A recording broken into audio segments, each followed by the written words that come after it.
El duende de Valladolid, Yucatán.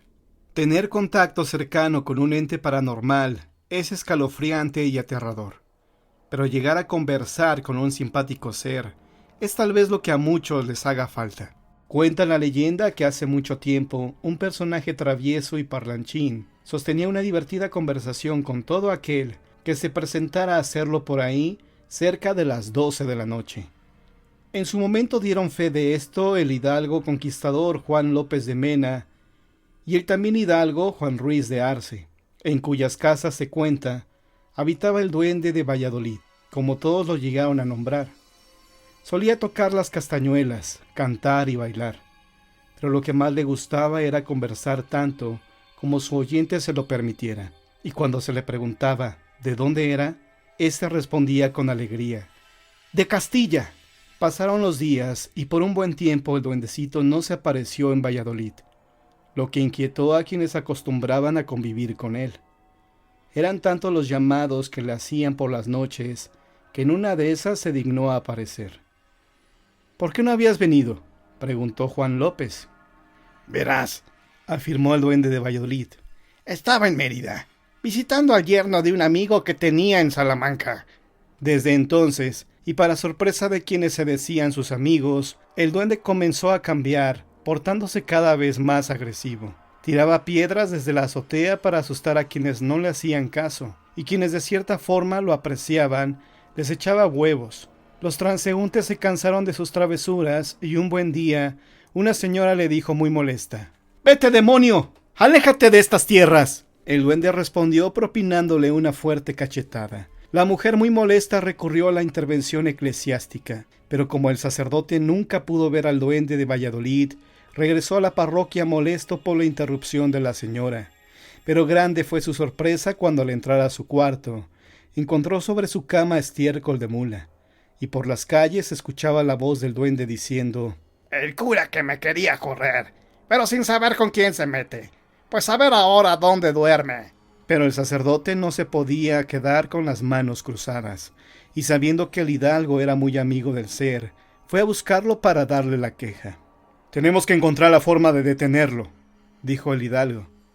Y cada una de estas palabras fueron escuchadas por el duende, porque a raíz de esa conversación se esmeró en su mal comportamiento. La gente de la ciudad acordó no hacerle más caso para ver si con ello el duende no se aparecía. Un día, estando preso López de Mena, el duende lo visitó en la noche. «Eres padre de un hijo varón», le dijo el duende al oído.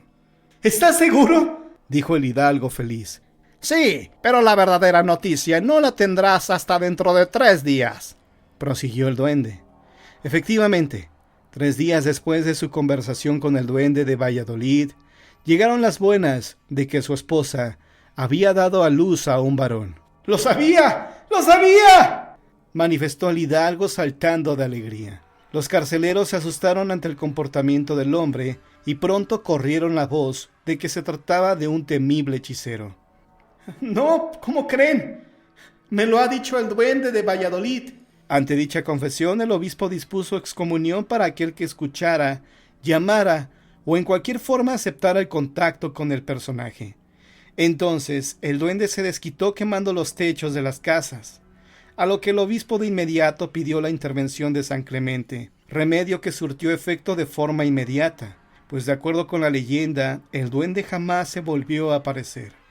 Como todos sabemos, San Clemente es venerado el día 23 de noviembre, y se le presenta en el retablo de su iglesia con un diablillo atado.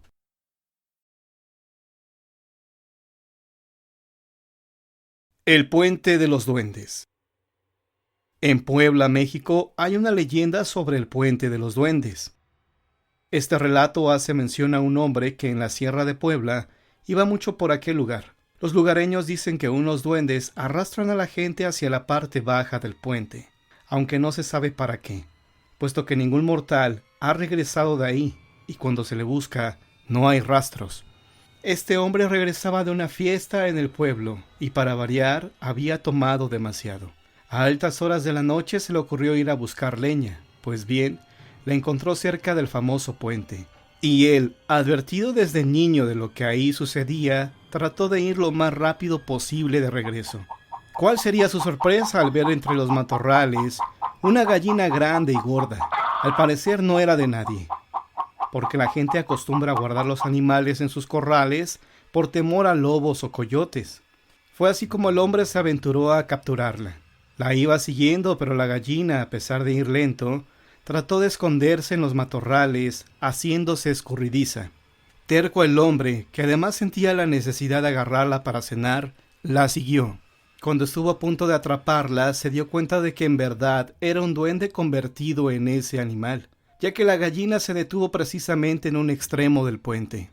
A pesar del susto y de la intención de correr, inexplicablemente el hombre fue arrastrado hacia adentro con engaño. Debajo de aquel puente se encontraba la gallina que él había perseguido, pero la pobre estaba siendo mutilada por duendes que reían mientras veían cómo se acercaba. Un extraño adormecimiento le invadió todo el cuerpo, pero en un momento de lucidez hizo la señal de la cruz, y como pudo dijo estas palabras: Padre nuestro, si mi carne es para los demonios, al menos deja que mi alma esté contigo en el paraíso.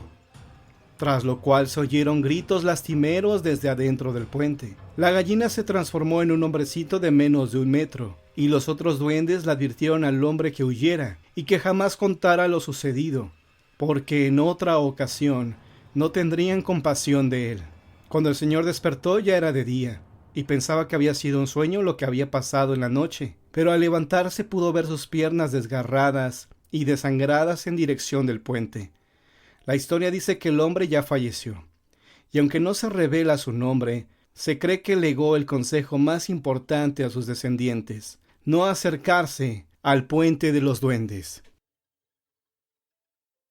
Los relatos del día de hoy han terminado, pero si quieres escuchar más historias, quédate en la permanencia voluntaria de John Misterio.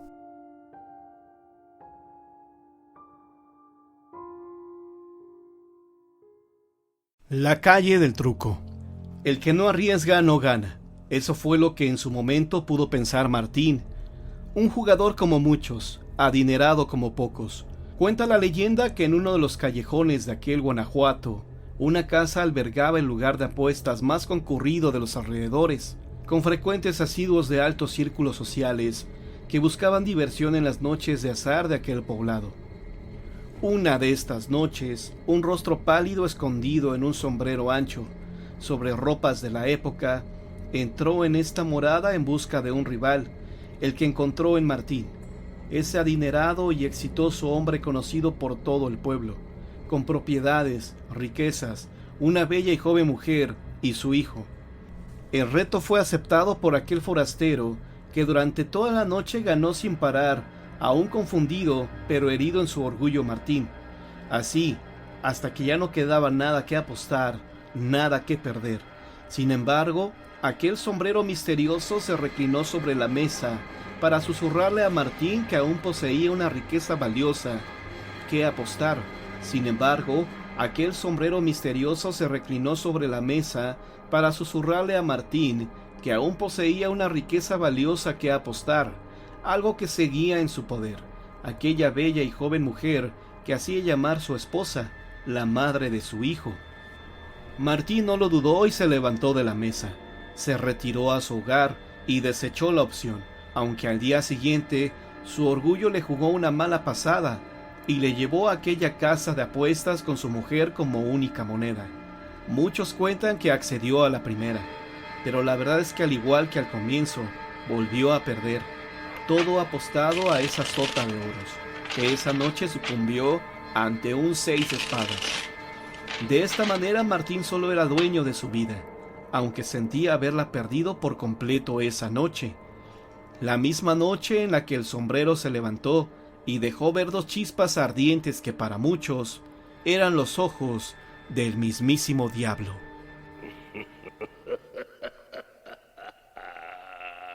De parranda en Puebla. Hace varios años, estamos hablando aproximadamente de 1994, un compañero de mi hermano con varios de sus amigos y respectivas novias aprovecharon un fin de semana para irse a divertir al estado de Puebla. Ellos se fueron en 3 autos. Ese viaje de por sí ya era inolvidable, porque se habían divertido mucho, pero al final, Un pequeño incidente hizo que este fin de semana fuera imposible de olvidar. Veníamos de Puebla. Era domingo de madrugada. Yo venía despacio, porque estaba guiando a un amigo que apenas estaba aprendiendo a manejar y no sabía bien el camino. En mi auto y de copiloto venía mi novia, y atrás mi hermano y un primo. Todo marchaba con normalidad, platicando sobre lo mucho que nos habíamos divertido. Mientras estábamos haciendo planes para el siguiente fin de semana, porque una amiga cumplía años y queríamos festejarle, observé más o menos a 100 metros, quizá menos, a una mujer parada en medio de la carretera. La verdad se me hizo muy raro porque no vi que hubiera algún carro parado o descompuesto. Solo estaba ella vestida de blanco, con un semblante pálido y con el cabello largo, oscuro.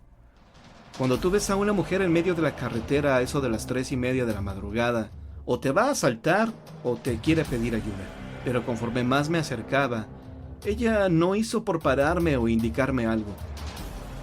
Mi novia en ese momento se espantó y me dijo: «¡Písale! Porque de seguro es la muerte». La verdad, todo fue muy rápido, y por más que traté de esquivarla, la atropellé. Me enfrené y sentí cómo pasamos por encima de la mujer. Incluso del golpe mi hermano brincó y se pegó en la cabeza. Enseguida nos paramos y también mis demás amigos. El que venía al final me preguntó que por qué nos habíamos parado, que si estaba fallando mi carro. Le respondí ya casi llorando: «No, atropellé a una mujer. Pero nosotros no vimos nada», me dijo el que venía siguiéndome. «Solo vimos que brincó el carro». Tomamos unas linternas y comenzamos a buscar el cuerpo, pero no hallamos nada. Buscamos y ni rastros de sangre había. Nada. Me tranquilizó un poco saber que no había matado a nadie, pero sí me dio mucho miedo. Pero la prueba de que realmente nos pasó fue que por abajo del auto quedó abollado. Si esta experiencia le hubiera ocurrido a una sola persona, podríamos hablar de una sugestión. Pero cuando al menos 2 personas o más vieron lo mismo, no se trató definitivamente de un alucine. Lo interesante es, ¿por qué las personas que venían atrás solo vieron brincar el auto y no el cuerpo de la mujer siendo arrollado? En definitiva, son interrogantes sin respuesta.